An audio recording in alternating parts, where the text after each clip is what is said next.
အုပ်စိန်ကြီးနဲ့တူ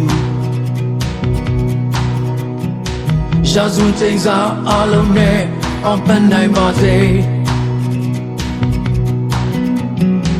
ကြော်ရလူမှာအာနာဟာဘယ်သို့လာမဲ့ဘူး